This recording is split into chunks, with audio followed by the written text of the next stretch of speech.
You can smell the wholesomeness that is this brilliant film. I feel a little guilty breaking the seal because I'm not worthy to review such classic American iconography. But here we go. Let's give it a whirl. ButterCream Gang. A cinematic treasure of 1992, where friendship, morality, and an alarming amount of bicycle riding converge in one wholesome yet unintentionally hilarious film. You want a review? Buckle up, because we're diving deep into the buttery layers of a surefire masterpiece. Welcome to the ButterCream Gang, a film that answers the age-old question: what happens when your childhood best friend turns into a villainous teenager with an affinity for denim jackets? As we dive into the film, here's where comedic gold really begins. We meet our wholesome Midwestern kids, the ButterCream Gang, who have somehow acquired a name that sounds more suited for a pastry-loving biker gang than a group of do-gooders. Their leader, Pete, is sent off to Chicago, and immediately we all think, oh no, he's about to get an edgy character arc. Spoiler alert, he does. The city corrupts him faster than a banana left in the sun. When he returns, he's basically a teen rebel archetype straight from a family-friendly after-school special. This movie is full of biking culture. They bike like their life depends on it. Seriously, there's more bicycle action than in the Tour de France. The town might not even have cars, just endless fields and an unspoken rule that if you're not pedaling furiously with your friends, are you even really living? I don't know if you're getting my letters.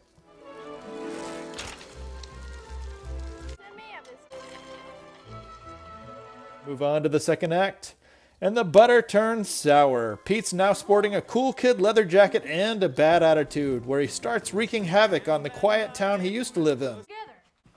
Hey guys, come on back. Long time no see.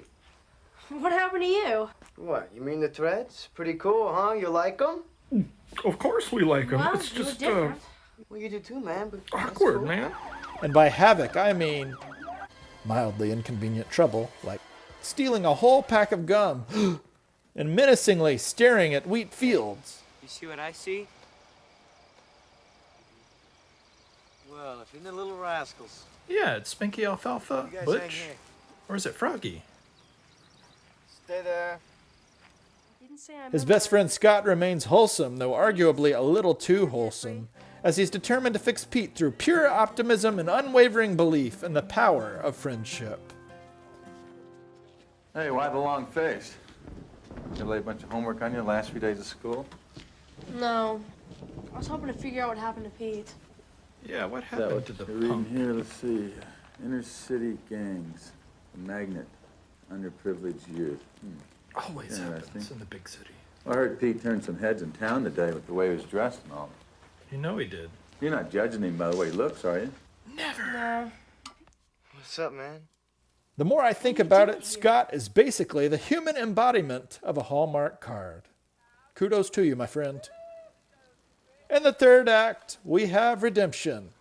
The ButterCream Gang rallies, attempting to save Pete from the depths of rebellious despair.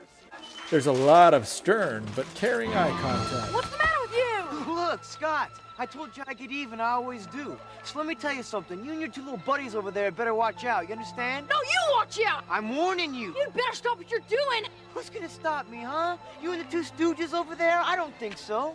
We have to. Oh, big talk's getting us really scared, Scott. Yeah, well, this time it's not talk. Deep conversations about choices, Don't worry about and a it. soundtrack that absolutely refuses to let us forget that this is a heartfelt lesson in morality. The sunlight, and on that star only one small wish I pray, bring him home again.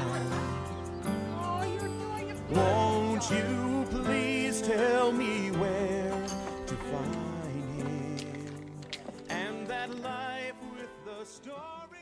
Whether or not you see the results of your actions, they do make a difference.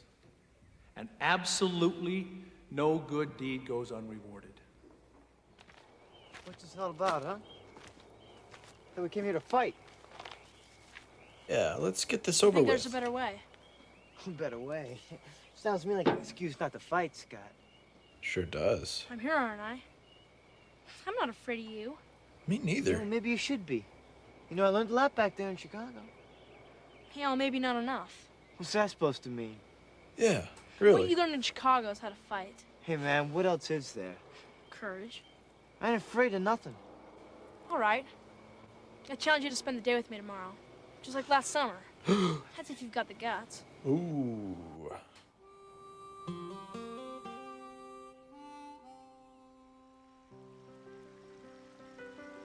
A montage feels appropriate here.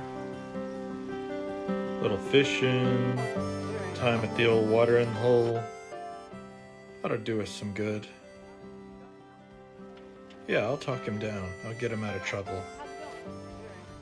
Swimming around, a little sunshine, some vitamin D ought to fix him up really nice. Oh yeah, the wet shoes trick, that always works. That always gets the gangster kid back in order. Alright, I'll just get in. This is easier. I'm tired of you harassing me, man. Killing me with your kindness. Forget it. You won't understand.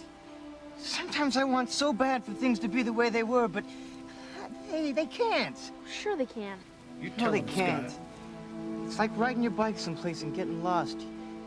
Of course. Try to go back and find out where you made the wrong turn, but you don't know where you made the wrong turn, and every turn you make after that, you just get you more lost. So you stop and ask someone for directions. Sage advice, my I friend. asked you for directions. Tell you not to be so selfish. What makes you think I'm being selfish? Because you take things and you only think of yourself. I only take what I deserve.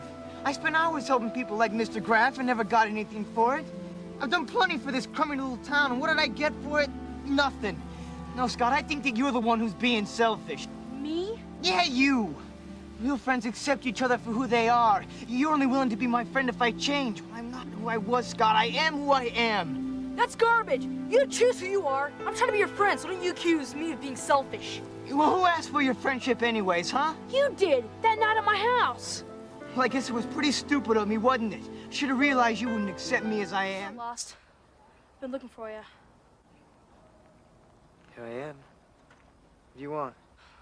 Pete, What? you're my friend. You'll always be my friend. No matter what you do. The obsessive friend trope strikes again. And yes, true friends look out for each other when thugs come into the scene. Kid! Why don't you mind your own business? What do you mean? We just saved you. Saved me? What could you save me from? I set the whole thing up to get money to go back to Chicago. Leave me alone. Give me your money, old man. What? Open it up, come on. Look, it's all right, Pete. If you need some money, I'll give you some. Don't you get it, old man? You're being robbed here. Well, I know that's what you're trying to do. But if I give you the money, then you're not robbing me. Now, here's $274. Is that enough? What? You're as crazy as Scott.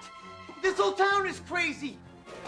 This movie swings the good versus bad hammer with the force of 1,000 public service announcements. By the third emotional speech, you'll find yourself nodding in agreement out of sheer I exhaustion. don't know what you really want. Thank you for who you are. You're my friend no matter what you do. You're right about me being selfish, and I've tried to show you that. I'm confused, Pete. What do you really want? I want you to hate me. Hate you? Why? Because I hate myself. Pete, you're my friend. I can't hate you. Can't you accept that? No. By the end, Pete realizes the errors of his ways. Sort The of. mayor of Chicago honored, for the first time in the city's history, a member of a gang. That gang member was Pete Turner. Mr. Turner's gang is most unusual. Mr. Turner tells his gang, if you'll accept yourself for who you are and truly love others, a lot of good will happen. This gang, which only a few months ago was typical of those often found in the area, refuses to fight or participate in any kind of illegal activity. Instead, they devote much of their time to helping and serving the community around them.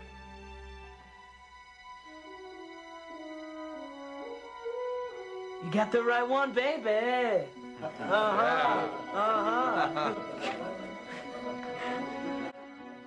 And the film leaves us pondering, did friendship truly conquer all? Or did Scott just exhaust Pete with sheer positivity? A mix of heartfelt messaging, hilarious overacting, and a plot that feels like it was pieced together from a youth group motivational pamphlet. And yet somehow, against all odds, it's kind of charming.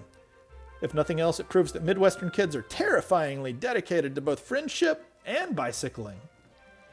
Would I recommend it? Absolutely.